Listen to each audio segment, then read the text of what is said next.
Thank you guys for waking up at some point and coming to the panel. We're here to talk about the latest book that we've all been waiting for, Fire and Blood. Not in the order probably we expected, but hey. It's what it is. It is what it is. A book's a book, don't be a brat. I know. So let's introduce everybody. Chloe. Hello, I'm Chloe. You might know me from Ice and Firecon Small Council or from Girls Gone Canon if you listen to the podcasts. And I'm here to talk about Jaehaerys and Alysanne, my cats. So that's why I'm on this panel. I have cats named Jaehaerys and Alysanne, and that's why I'm here. That's it. That's the only reason I'm here. Yeah. That's all I'm adding. Yep. That's it. This is a panel of people who have a single subject they want to talk about. So we're going to need a lot of audience participation. I think y'all know me. I'm Andrew. I'm on the Small Council as well with Chloe. Panel a lot here, and Dragon Con's my 5th Ice and Fire Con, and excited to talk about consummation. Hi, I'm Britt. I'm on Twitter at Salsa Stark. Catch me screaming about House Stark always. So it's kind of unusual that I'm here talking about Targaryens. Right. I'm Lakota. I'm just here to talk about dragons. Imposter syndrome. There's Starks involved in this story. There's some Starks involved, for sure. And one might argue that there's some nice foreshadowing even for future Starks in the blueprint of Queen Alysanne.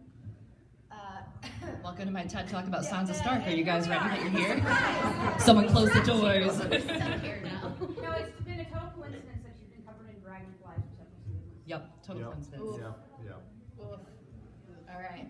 Anyway, Fire and Blood. Fire and Blood. Jaehaerys. Jaehaerys, Alysanne. Yeah.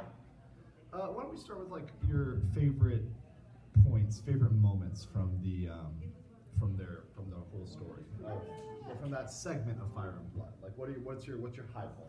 Yeah. No, I think my high point for Jaehaerys and Alysanne is 100% the first. I guess not even like secret marriage. She's just like super low key on Dragonstone, like fuck you mom and dad marriage. I especially love the moment where they greet their mother at the gates and are basically, and Alysanne has this like beautiful moment where she's like, you know, like this is the husband I've chosen, and she raises up her little tiptoes and she gives him a kiss. I think that's like probably my high point, just because it's like a nice beat, right? Where she makes a very decisive like, I'm not marrying a Baratheon. That's not going to happen. Good for you, Liana. Stick to stick to that. Yeah. So that I think that's probably my favorite beat. Yeah. Got it. Brett knows my favorite part. Tell the people. They don't know. I can't recall who Jaehaerys is taking down to watch his dragon feed. Oh yeah. But at one point he's like, you know, how are you going to ensure that you won't have any traitors, you don't have any wards, you don't have anything. He's like, oh no, hold on a second, let me take you down here. This is my dragon, he's feeding right now, and he's like, all of Westeros is my hostage. Yeah. At any point I can just go fucking kill you guys. Yeah, that is like one of the biggest intimidation scenes. I'm Like just the sitting there movie. like, I think the youths call that big dick energy. The youths. The youths. Well, but that's like that's the hugest proponent of the Targaryens, right? Like they had weapons of mass destruction. They were unstoppable. Nobody was going to fight them because what would you do? yeah. So that's the biggest part of, I mean, their downfall of everything. Like, so when we start with Alysanne and Jaehaerys, that is, you know, it's this big downfall of slowly but surely they have to rebuild everything that just got destroyed by their ancestors that just fucked it up on the Iron Throne. Yeah. And that's what's so important is like they built all this, and then after that it just goes to toast. Well, and that's sort of the balance, right? Because you always hear about the Targaryens being crazy or genius, but we see a shitload of crazy and not so much genius. You know, so this is like the glimmer of like what it could be when shit goes And right. even the genius ones are like got a few issues, right? Like look at you, Aegon the Fifth. Like what? Control your kid. What were you thinking? More like, right? Like what? Right. And With the whole blow, I don't care about his kids even, like the summer hall thing, that's kind of where I'm going with that. Like, you know, maybe you should have thought about that a little more. Even some of the Jaehaerys and Alysanne children were sort of fucked up. Well, they had a lot of children too. They were fucking like it's crazy. incest. What do you do? I mean, exceptionalism or not, it's still incest. Right. Exactly. Yeah. So kind of dangerous. Not incest was kind of the case they had fine, I guess. Yeah.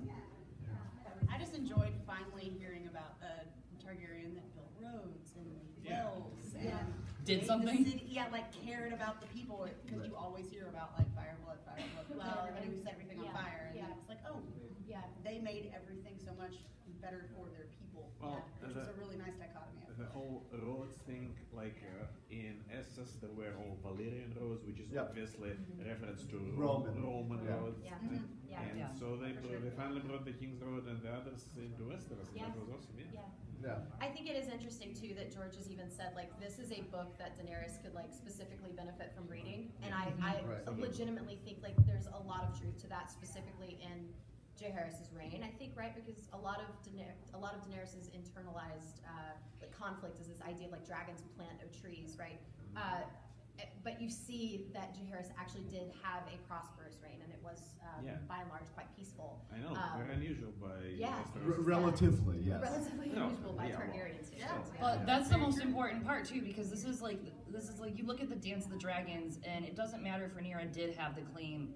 They have a feudal contract with society, right? Like Yep. your job is to protect the people. Your job is not here to rule, to be the king and queen and just be it. Yeah. Like there's a point to being king and queen, and you have like a society that you have to uphold this contract. They give you tax money, and you need to keep them safe.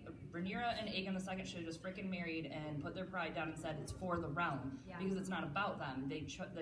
Ruling is not, as we learned from Stannis and so many characters, it's not about just being the king or queen. Yeah. And Jaehaerys and Alysanne actually show that. There's a lot of just actual governing that happens, and that's what's great about Fire and Blood. Because my favorite part is definitely I love hearing about all the children. Every it's heartbreaking because that is exactly like all you hear is the songs. You hear about Jaehaerys and Alysanne and Aly taking silvering over the wall and oh so romantic, but you get that inside struggle of these 13 kids that some of them were good, some of them died, some of them did this, some of them did that, and I mean Sarah, that was heartbreaking. Yeah. Yeah. But I loved when he slew her suitor. Like, Oh, he's like, yeah. I'm gonna take Oh you my down. God, Was yes. not like that. That is like the dads that wear the shirts, like, talk to my daughter, I have guns, Yeah. I'm like, okay, Jaehaerys, settle down, Jace. And the total shotgun dad. Yeah. Yep. What? Jaehaerys comes over, I hear you're trying to date my daughter, and there's a dragon in the background. I've been waiting all my life. He's out there polishing his sword by his dragon, he's like, you ever hear of Valyrian steel, kid? Do you want to touch it? Oh my God. Yeah, I agree, Chloe. I think there's another proponent of the chapter specifically that I enjoy is learning about the kids. They are so very different. Yes. And there's so much heartbreak. There's a tremendous amount of heartbreak. I think that by the time you get to Alysanne, like later in her life, there's just, especially like after the second estrangement, it's heartbreaking, right? Poor baby, Because yeah. she's survived, and she even has this really heartbreaking quote where she talks about like, no mother should ever have to burn their child, Right. and she desperately wants to bring her daughter back from From Valances at this point. Yeah, Valances, she's yeah. in Valances. She wants yeah. to bring Sarah back. She wants to bring Sarah back, and Yeah. so as much as I love very much Jaehaerys. I think there's obviously with any family unit there's some flaws, especially around Maybe some how- communication issues. Maybe some communication issues, and Mildly. I think there's some like misogyny there too. I think there's Oh, some yeah. sexism. Well, look at her pressing in the beginning to be on the courts and like, this is, Yeah. we need to do this, and Yeah. they wouldn't let her, and she pushed her way in. Yep. I love it. Yeah. She was the one that was right about line of succession and everything, whenever the problems came up with all the kids. Mm-hmm. Right. She had the best line in the book, a cock isn't essential. Yeah. Yep. Yeah. A good heart and a good mind, you guys are sowing the seeds of rebellion by making these decisions, Yeah. and then we find out from Rhaenys, she should have been the queen. She Yep. was awesome. Yeah. So she was right the whole time. But you're gonna get the good with the bad. I mean, that's kind of bipartial. There's on both lines. You can see throughout the Targaryen history, the long history of Targaryens on both sides. There's good and there's crazy. Oh, for You sure. know. Yeah. So in the dance, we definitely see that in dance. And I don't want to get too far into dance, but Yeah. Yeah. a whole lot of We'll be here another batshit insane there. Yeah. Yeah. I could do that for 8 hours. Yeah. Yeah.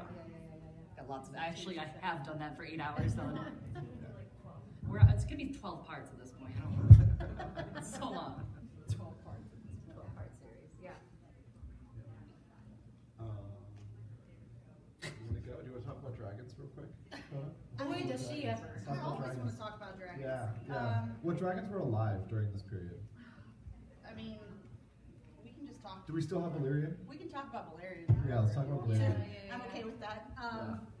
We can actually talk about the fact that, the thing that I talked about with you guys over the weekend is, it kind of broke my heart that they're like, here's Valerian, he's the oldest dragon, he's the only one that's from Valyria, and then he dies and we don't hear anything else about it. So my question to them earlier was, what happens when a dragon dies? What do they do? Do they also burn them? Because do they burn?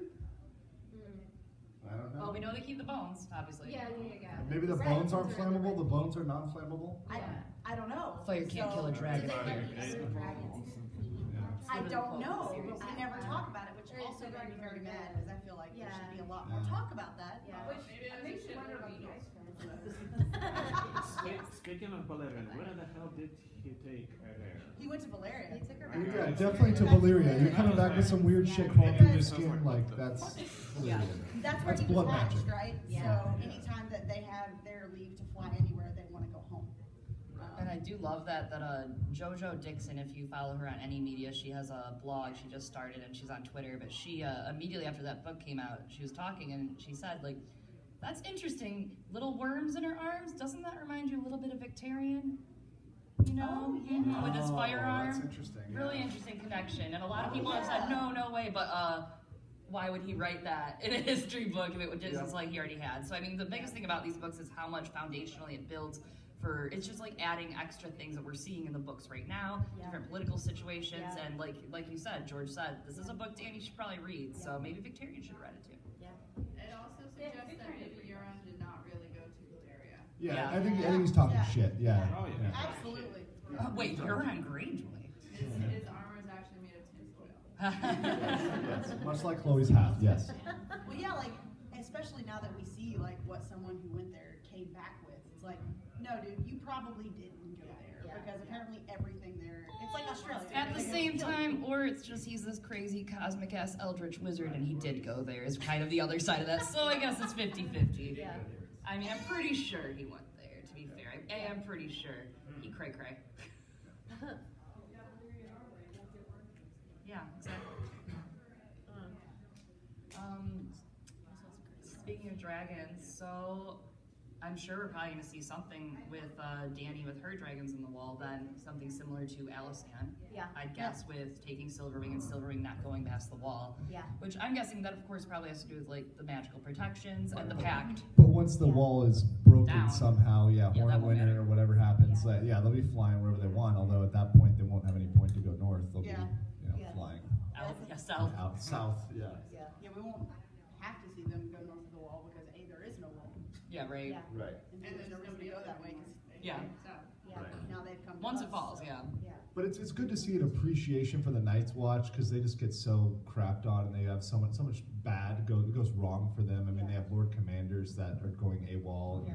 things going wrong, and people who actually appreciate and respect what they're doing. Yeah. And it brings you back to, okay, at one point this was honorable, this Yeah. was respected, this Yeah. was fully funded. Yeah. Something I want to bring up, and we can talk about this because it's something I really love about that was, of course, their trip to the north. And in Fire and Blood, I think it's really great that you actually see a lot of the kings and queens, going around, going to their people, visiting, Yes, petitioning, yeah. saying, hey, what's going on? What do you need from us? Yeah. You don't see that now. You don't see the Lannisters and the Baratheons going, oh, hello, how are you doing, this family? I'd like to know what's Well, happening right now. Well, we know how it ended when Aegon the Fifth said, "Fuck our progress. I'm not going anywhere. Send the mushrooms. Yup. I'm just staying right here." Yep. I think that was a great scene. I have a question, like, when we see scenes of Ned Stark actually kind of doing that when he was hand the king, Yeah. Mhm. and it does beg the question about, like, what was Jon Arryn doing too, Yeah. in terms of that, but, like, yeah, you don't see the kings and queens themselves doing it at all, and Yeah. Definitely a it change. makes me wonder, when did the actual saying that the king shits and the hand wipes really come about? Yeah, I wonder when that happened. Aerys When the and first Tywin- time the king took a shit. I think. I think it's Aerys and Tywin. That was like clearly when Tywin Yeah, was doing yeah. all that. Yeah, absolutely. That was a really shitty, Tywin That was a working some toxic overtime. relationship. I mean, Very toxic. I don't think Egg would be like that. 'Cause No. He actually knew the people. And it does sound like it doesn't sound like a past Targaryen thing, it doesn't sound, they almost had a little class back then, even Maegor, he had style, at least. Yeah. Here's some. He- Wasn't very good style, Yeah, but he had well, it. he ruled through fear. Yeah. I mean, you do it through either respect, fear. It's a combination of that. He You're a was monarchy. terrifying, At the but end of he the day, was this also- isn't a democracy. Still, Yeah. that's they're using different methods. Yeah. for sure. So with that northern petition with Alysanne going north, first and meeting in White Harbor, I really think we will see a lot of these parallels in probably the Ends of Wind or even in Dream, especially with we have a character that could just come into White Harbor, Sansa. But there's just really interesting parallels with, so Ned Stark's big goal was to resettle the gift, right? Yeah. That was a dream for spring, as we all hear. And that's what Ned's children that are remaining once the story's done are going to do. They're going to carry on his legacy because the story's really about legacy for him and that honor that everyone talks about and how, oh man, Ned, dad, he was a good dad, that Ned of ours, that dad. And that's what's going to get carried out by his children in the end, obviously, because they are the protagonists. I mean, shut up, Andrew. No one wants to hear your nonsense about Littlefinger. Yeah. It's more about Ned Starks, but yeah. It's going to be more, I think, that's definitely the parallel's going to play out, but I think it's going to be resettling the North because, it's going to be so depopulated and sort of the scourging of the Shire, which George has said he has a hard on for. That's something that's going to have to play out in the last book. If Sansa and Jon at the end of the book are still left, or whatever happens, I mean, that's what they're going to do. They're going to resettle the gift, and that's what Alysanne did, was giving them the gift. Right. So it's a really nice loop and a really nice close to have like a queen who cares or a lord who cares to actually resettle that gift in the end, and making new lords and making good lords, and it doesn't matter about the status. I mean, the lords that get settled there are going to be probably wildlings that, fought in the war and different families and different Night's Watch families, because I'm sure the Night's Watch will be ish there, but is it needed at the end? We don't know yet, obviously. Question for you then, Chloe, because I'm curious, and going along that train of thought, I think what's interesting is that you see specifically with Alysanne's relationship to Ulrich? Ulrich Stark? Yeah, I was gonna talk about that's like a Stanny? Stanny? It's like literally, it's like Stannis. I don't think we're gonna see that. I don't think we will, but it's totally Stannis. Like, that's totally, I'm like, but it also gives you that reflection, everybody had this perception of Ulrich as being kind of a jerk, he's cheap, he's stern. But when she melted it with courtesy. Well, no, she broke into him personally, but when you get the perspective of, her saying, no, he's not stern, he's judicious, he's, prudent. Absolutely. These are good leadership characteristics. You can't just be giving stuff out to everybody. Exactly, You have to think, winter is coming. He's doing a good job by being stern. You have to have that certain amount of shrewdness to rule. You do. Right. I mean, there's no way you can't just sit there and not. You just get stepped on. Right, and, you die. So it shows, that you can see these, the Targaryens were able to see these qualities in people and, promote them, help them out, assist them, and also win their allegiance. Yeah, absolutely. And then there's, of course, I really loved the women's court that was held in White Harbor. I think that was, because that was the sample that came out. George had posted the sample, and that was, I know everyone else had to have been there too. It's the same thing online when that came out, but I was like, yeah, new content, feed me, George. But that, holding that court is finally some good food. Right. But my crops are thriving. Yeah, my skin is clear. My skin was completely clear. There was just so much water, jugs of water I drank. Some foreshadowing with the women's court, perhaps something that's going to happen in White Harbor, with considering there are two very strong female characters in House Manderly. Oh yeah. And there might be somebody heading there with a whole bunch of grain and food. I would hope, yeah. I'd be interested. I do think that we'll see characters like Sansa and Daenerys. Daenerys too will be making political matches. I would be interested to see a really interesting parallel. I think something will happen there is in the world of Ice and Fire.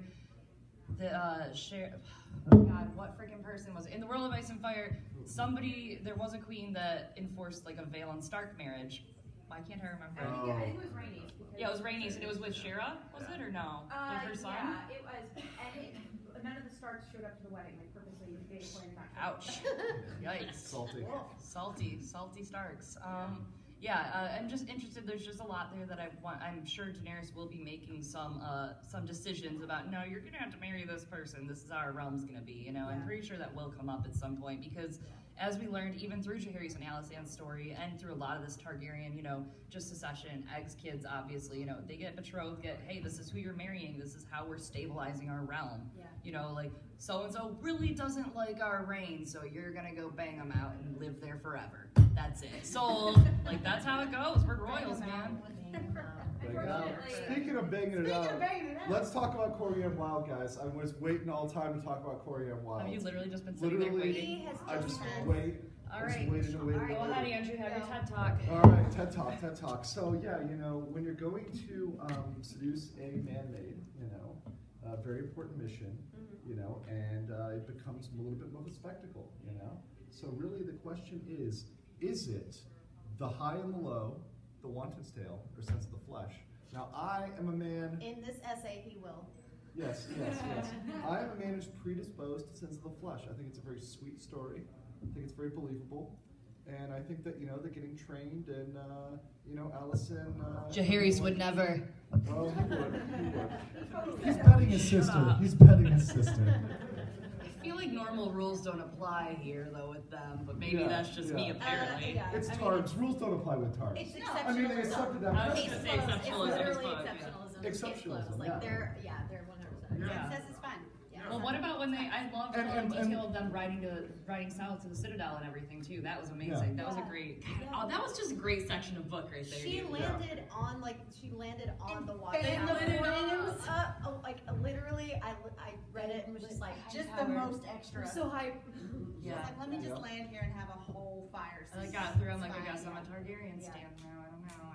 I don't know what happened. I don't know what happened. Really quickly. I really felt like though that was like the way of like, because they had but I mean like Maegor had been there before and the relationship was so bad, and it was like, we are relighting this is coming back in, this is ours again, we're relighting.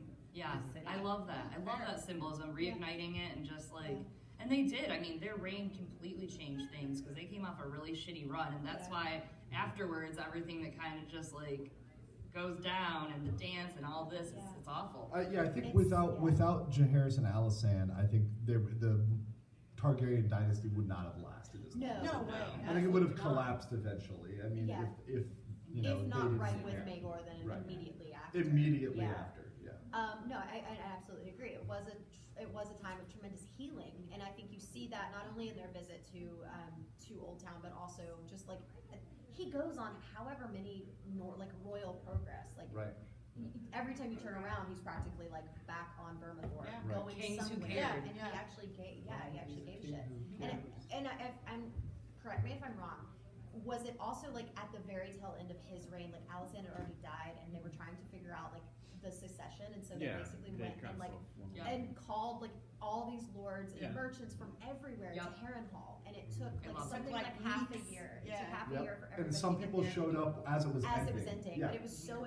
But I think that's also a testimony to just as clearly there's a reason he was called the Conciliator. Justly and fairly. Justly and fairly. He was willing to listen to everybody in their opinion, including the bastards of his daughter, who he had disowned. Right? Yeah. They just like roll up in court like. Targs want to claim to be Targs. Yeah. Right after he was crowned, didn't he receive like 200 and something lords? And Solar and the Red Peak? Yeah. It's you don't see that. I mean, when you look at like the Baratheon reign, which we know is just obviously so just meh. Like Robert just didn't care. Why would he care? The only reason he fought was because of Lyanna in his head. He had built it up and pedestaled her so hard that he had this built-up idea of her, and that was going to be his queen. And I mean, Southern ambitions obviously just destroyed the universe. It was awful. Just awful. But the Baratheon reign was just so like just sloth. There's nothing happening, just lethargic. And you look back at those last handfuls of reigns, and like after Aegon V, it's garbage. And you see that pattern with people and it's common. I mean, humans do. Just think of yourself, Aegon the Unworthy, and don't think of what comes after you. To do that takes a level of foresight. That's why most people, won't think about, their will and testament. You never think you're going to die. You never think that's going to happen. They actually contemplate that, which is shocking. That's something that you which want shows to the think about. genius side of it. Viserys, looking at you. Just saying.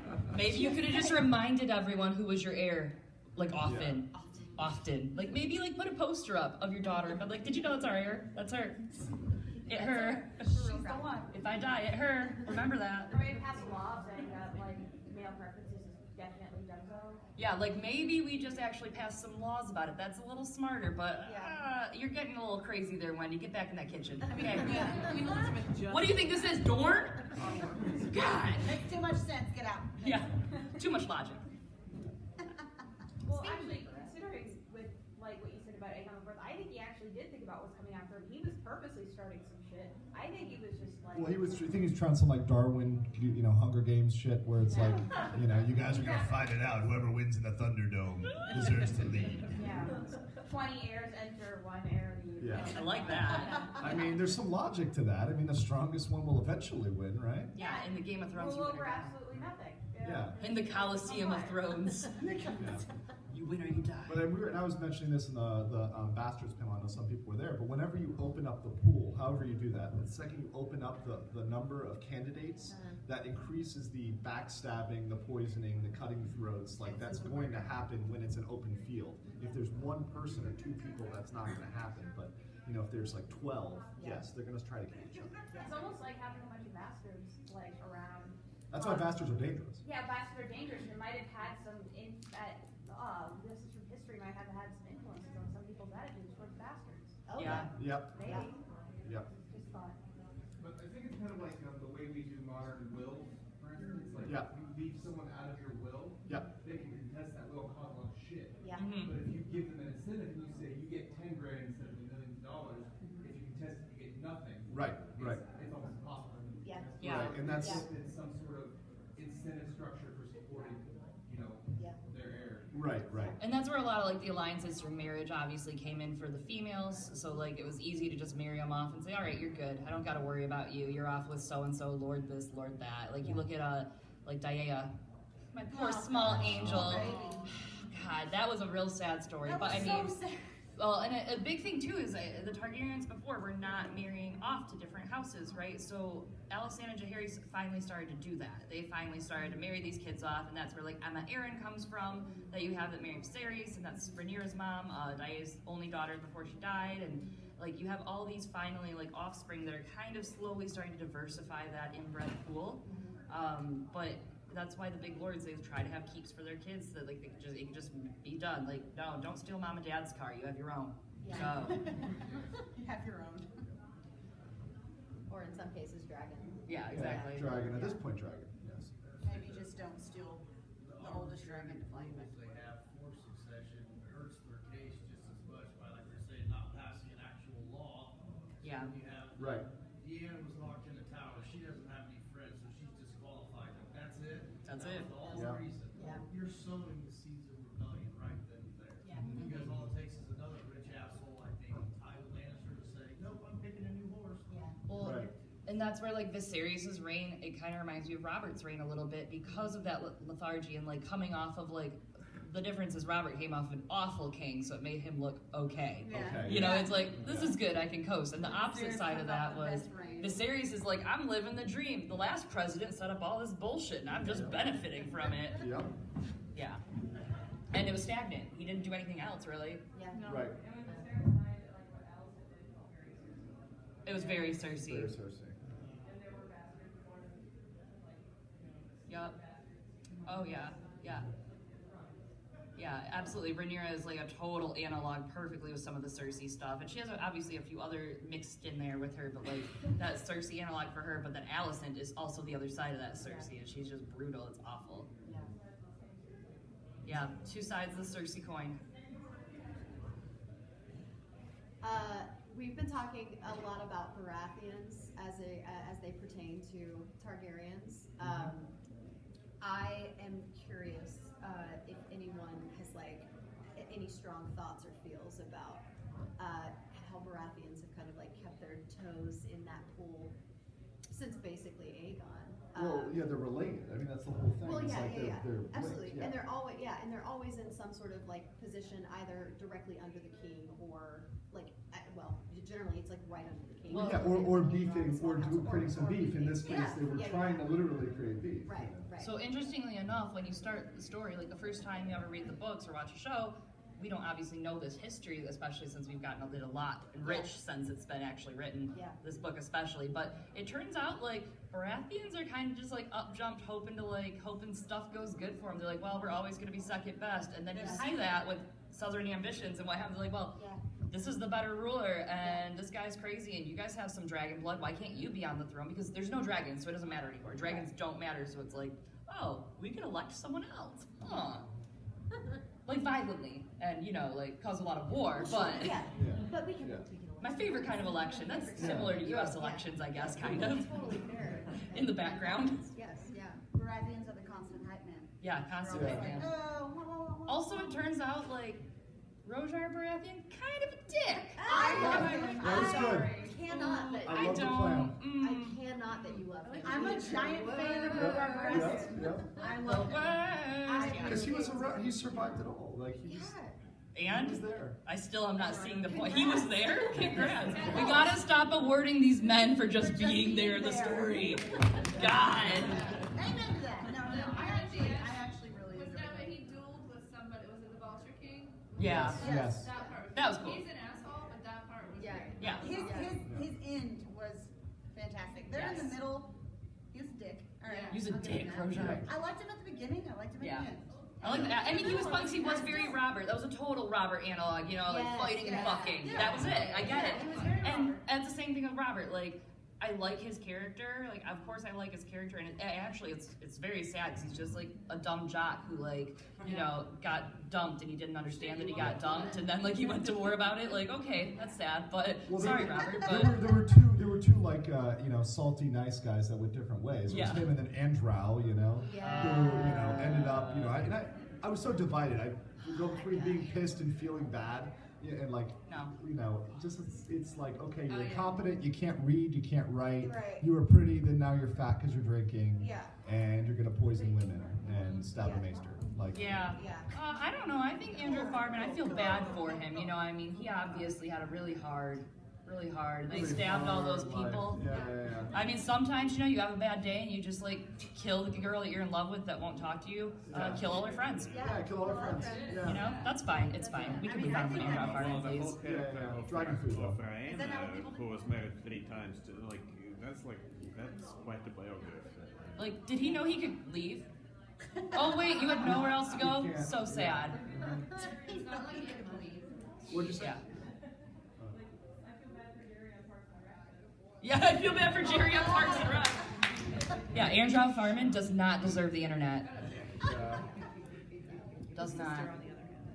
His sister, yeah, like Alyssa, like that was one of the, that was Alyssa. That was one of my favorite scenes when she's trying to go to the ship and her brother's like, "You're not taking my sister," and then all the people like swarm him and throw him off the pier. Yeah, and she just gets in the boat and just like, "Cute, I'm out."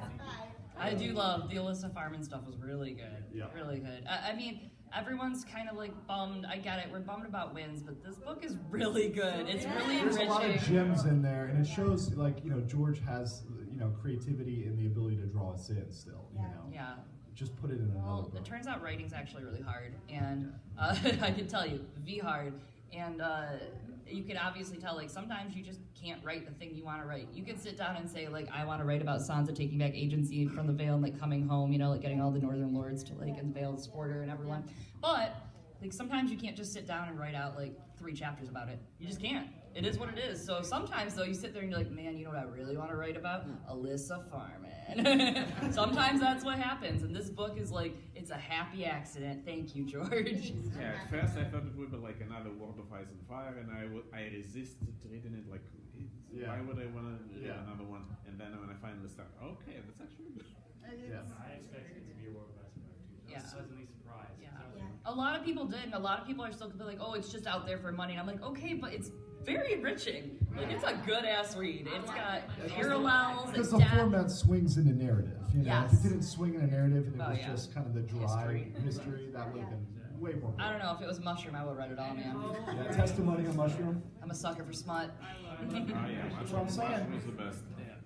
New favorite character. Better than all the Kingsguard. World of Ice and Fire, you read the World of Ice and Fire and think like, oh, it's a mushroom guys that look full of shit. And you read in this and you're like, oh. Like maybe Mushroom isn't that bad. Yeah. Well, and that's what's also really cool is you get all these point of views and you can kind of see where some of the bias is, and I really wonder how that's going to affect future books as well, the right? unreliable Because- narrator With effect.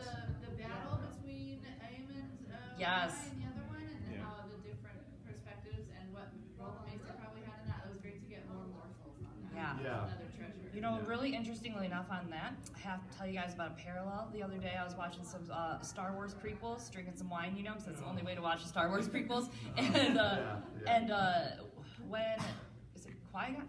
I don't know. Is it Obi-Wan? I don't know what is happening. I don't know what happened in this stupid movie. There's a Jedi. But when they show up at what's his face at Lando's, when he shows up at Lando's and that fight goes down, I was watching. I was like, this is so Storm's End. This is so Storm's End. It's like raining and everything. I was like, oh shit, is this Storm's End? So I'm just gonna like Photoshop it all the time now. Put Robert Baratheon in front of it. This is it. Yeah. This is it. This is Storm's End. This is the one. Yes. Yeah. That's what it was. Ah. I try to forget them honestly. So. Honestly, no, we watched all three and we like had a whole weekend of it and we were like, let's just get real drunk and watch all three. And the whole time we were like, are we Star Wars apologists now? Because these are great. These are great. The dialogue kind of sucks, but these are great. Well, it's just like Game of Thrones. Right. I'd still pay to go see all of the prequel movies if they made prequel movies out of all of this material. Yeah. Alice, Oh my God! If they made a movie, if they made Fire and Blood movies, I'd be there. Oh yeah. I just want to see. It's like I really don't care that much about Sotheros, Okay.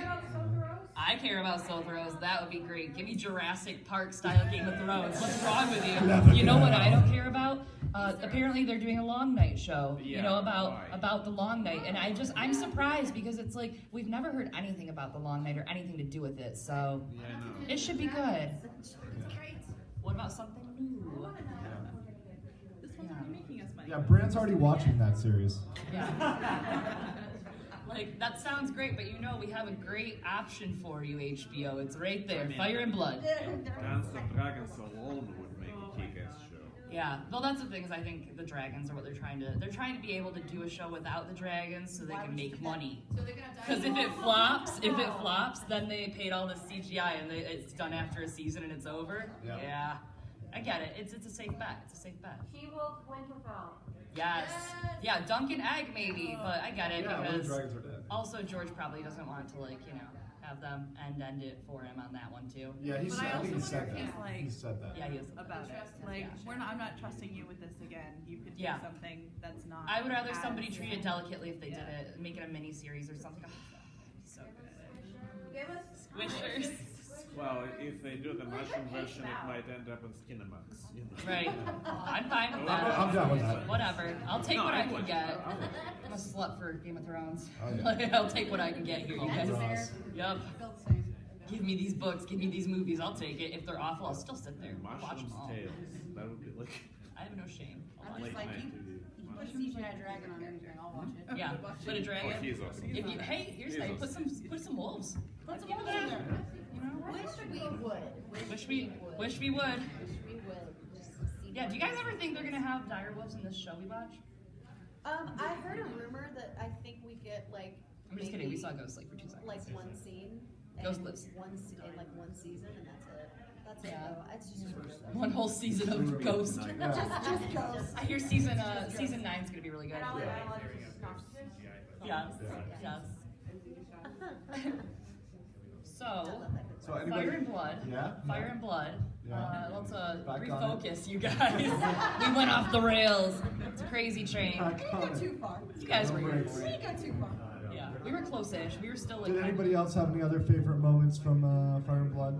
Where they had the tournament to name people as the Kingsguard. Yeah. Oh yes. And I think that's a great way to do it. I mean, because if you're trying to set up a meritocracy, where the best fighters are in the Kingsguard, having a tournament is a great way to do it. And the people that joined, it was, there were bastards, there were lowborn, there were highborn. It was great. It wasn't just a handful of lords that were disappointed in their sons or they weren't going to marry him off. Especially, and we got that parallel with what we're seeing at the Night's Watch as well, obviously, with that whole army penal colony basically. But I love that also might have some parallels to what we'll see in the Winds of Winter with Sweet Robin's tourney for the Winged Knights. There's a lot with the Andals in general, from the World of Ice and Fire that I think we're going to see, because the Battle of the Seven Stars is a huge parallel to what we're actually kind of seeing with this tourney come together, and Robert's love of songs, and it's just really cool how it all turns and plays around. But I think we're going to see some of that Kingsguard battle play out as well, because we have that happening in Winds. Also, shout out to Jean-Quill. Yes, Jonquil Dark, Brienne of Tarth. Jonquil Dark. Literally, yes, Brienne. Is there a show? Yeah, she is Brienne. No. There should be. There should be. We should have a whole panel of just everyone dresses up as Jonquil Dark next year. I'm submitting it, I guess. Cool. I will bring it in. Good. I like how Alysanne always stood up for herself and actually convinced Jaehaerys many times to do something like to get rid of Prima Nocta. Oh yeah. She was like, I mean, how many other queens are not just king's wives, but Passive, pretty much like equal partners? Yeah.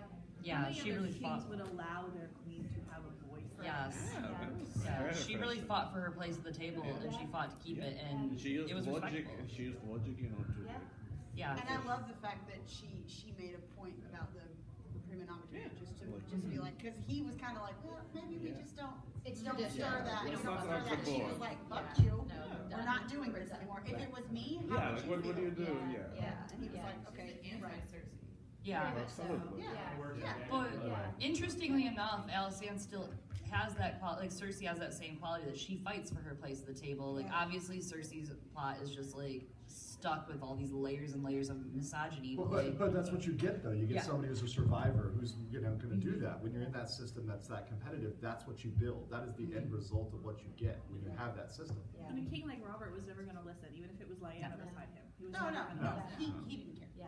well, and that's where like Cersei had all this time to do all this scheming behind his back and all this banging and all this like crap, right? Like she, like obviously, like Robert was just so morosely, just like didn't give a shit anymore. Just no want for life, just Yeah. eating, banging, drinking. Yeah, Jaehaerys and Well, that Alysanne- wasn't his self-actualization was Yeah. in battle, was fighting, was there. He was not, that was not fulfilling to him. Yeah. It just wasn't. And you see that with a lot of people who, when they switch over, they just fall into this rut. Right. When they lose this There's purpose a lot of in like life. survivor trauma and PTSD in that Exactly. too. I mean, Yeah. like Yeah. there's a lot of that. I mean, if you're in battle and just murdering people left Right. and right, okay, Robert's swinging the axe and the warhammer, that's cool as hell, but like that's gonna mess with you. Yep. Yeah. That's right. In like medieval warfare, there's like very little documentation of anyone having that problem. Because of purpose. Yeah. There's a purpose, yeah. And they were trained and used Yep. to this horror. And because it is horrible. I mean, the thing is that people don't forget, stabbing a person is extremely traumatic. Like, for example, in most battles, modern battles where they'd have bayonets, people wouldn't actually use the bayonet. They'd get up close and shoot them because just to stab another human is visceral. People don't like to do that. And these people were doing it on the reg. Yeah. Like, that is traumatic. Like yeah, Robert's of course very messed up. It And reminds me he's of used as football a hammer, injuries. so he's smashing people's brains. And, like, this is Yeah. graphic. It's very like that's a lot. It's a lot. Yeah. Actually, the show did good with that. They brought in that talk about the first one they killed with him and Barristan and Jamie, and they really Robert was kind That of was yeah, cool. they kind of brought in that whole like I don't remember PTSD to it a little bit. Too. Sorry, we're totally off topic. No. Hey, No, Robert's that's on topic, Robert's yeah. part Targaryen. Yeah, true. Yeah. He is what he hates. Yes. Literally, that's literally the whole character, I guess. Kind of like Cersei in book 4. Yeah, pretty self-loathing. Jaehaerys and Craig and Stark Yes. together. Yeah. Yeah. That's the only buddy cop movie I want. Yeah. You know, I was kind of disappointed with the Hour of the Wolf. Yeah. I'm gonna say that's a Well, hot take. you wanted 2 hours of the wolf? I wanted several hours of the Wolf, but Yeah. Don't we all? but I was disappointed.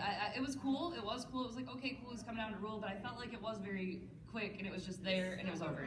That's what Daenerys said. Yeah. Oh my god. Yeah, I don't know. I just expected a little more from it, and I just feel like I didn't get as what I I wanted. liked out of it. the relationship more than I liked the. I did love the relationship. but Yeah. more than the He was kind of flat. Yeah. I just think maybe I built Cregan up too much, man. But Black Alley made up for it. Yes. Obviously. Totally worth it. Oh, Totally worth yeah. it. Yeah. Hold on once. John. Yeah, speaking of disappointments, I really didn't like the Alysanne plot to like overthrow Aegon III. Yeah. Yeah. That felt like he just needed It's something. really better in the book. Mhm. Do you think Yeah. that's in there because it might have parallels to the Tony story? Is there any redemption? It's either for for that or because he said it was like, you're done. Yeah, yeah. I think that, but I do think he cut it on purpose because like Yeah. we're coming up on some stuff that's gonna have heavy parallels. I mean, once you finish like. Okay, Aegon III obviously had Jon Snow parallels. There's a really, really, really great essay by Heathen King. I think you can get it on Reddit where he talks about a lot of those Aegon III parallels. Yeah. It's just like Jon has got a lot of that Egg 3 going on, a lot of that Egg 3. So I think there's going to be some heavy parallels that are too foreshadowing to release before Winds. Yeah. Yeah, I really do think it was a production cut. It was like, okay, we can't do that. Like, I'd be screwed. I mean, that's why, like, there's a lot of stuff. You can't get to Egg 5 either. because there's going to have to be parallels with Egg 5 with some of the stuff coming up with Summer Hall, and yeah, exactly. And you can't not do it. Like you can't pull another World of Ice and Fire on it. No, you already did that. Yeah. I thought that Game and Pale Hair and Egg and Blackfire comparisons could be there, where Yes. Game was used to pass other people's agendas. Very He kind of progressive, finds yeah. out he joins the Targaryen side and he dies for the Targaryens. Coolest Yeah. game there. Game was my favorite. Yeah. Yeah, Game was really cool. It was a Gaiman was bummer. wrong. I'm gonna give a shout out to my dude, Racalio Randoon. Yes. Love her kittens. Love Sweet Sense as well. He was like one of my favorite parts of Conciliator. Yeah, he was a great character. I loved a lot of those parallels we're getting with him and other characters too from the current series, like with especially the rings. Yes. Very Lyrio. Yes, indeed. Yeah. Oh, Yup. Bessa was a bad end. Yeah. Bummer. Yes. Did he say what kind of stones are in the rings? If I remember, they are exactly the same exact ones Illyrio has. Yup, and they are the jade and the opaline and tourmaline and stuff. So Yep. soul, time, mind. Yes. And Yes, basically those- black and green gems, like the dance. Yeah. Someone had a hand. Dan? I just imagined Racalio as basically Dr. Frankenfooter from. Yes. Well, can't read that book again. No. That's over. Thanks, Dan. Ruin everything. Also, we haven't talked about the fantasticness of Rhaena, so. Or Bela. We didn't even talk about We Bela. didn't touch Bela, yeah, or Rhaena, yeah. It's okay. I'll be giving that TED Talk outside at the tourney if you want. So if you want to, at the tourney today at 2, come find me because I'll be there talking about Bela Targaryen. I always I just am. wanted to put it out into the world that I love her and I think she's Yeah, fantastic. Rhaena's great. Rhaena was a really great part of that book. I just really liked her as a kid because like they were trying to make her do things and she's like, no, dragons and dogs. Thanks. Yeah. Bye. Yeah. See you later. Yeah. That's it. I was like, I love the amount of Targaryen woman we got. Yeah. And they weren't just married to kings. Yeah. You know, like that was what was really cool. Yeah. I loved that. That was a nice to have characters. Yeah. I don't know, I liked it. A lot of the info, it was just even on the small characters that you're just like, oh, some random Targaryen small character that was on a page, and like just like 3 details that you're like, oh, that's their whole personality. Cool. Yeah. You get it. Are they usually sassing a Baratheon somewhere? Yeah, probably. Probably threatening bodily injury if it gets another person pregnant? Yes. Just one little thing I really liked was Larys Clubfoot and his whole like when he finally had no more couldn't play any side off each other and like his only request was to be buried with Clubfoot. Yeah. I thought there were some strong Littlefinger parallels with Clubby. Yeah, some stuff, and he's gonna run out of sides to play, I think, too. Yeah, Littlefoot. Aw, tree stars. Too soon. I was just like, I think we got time for a couple more questions, and we gotta close it up, guys. 1 or 2 more. 1 or 2 more. Anybody got anything? Anyone? No? All right. Yeah, perfect. Well, let's close it up, fam. We This love was you fun. guys. Thank you Thank so you. much.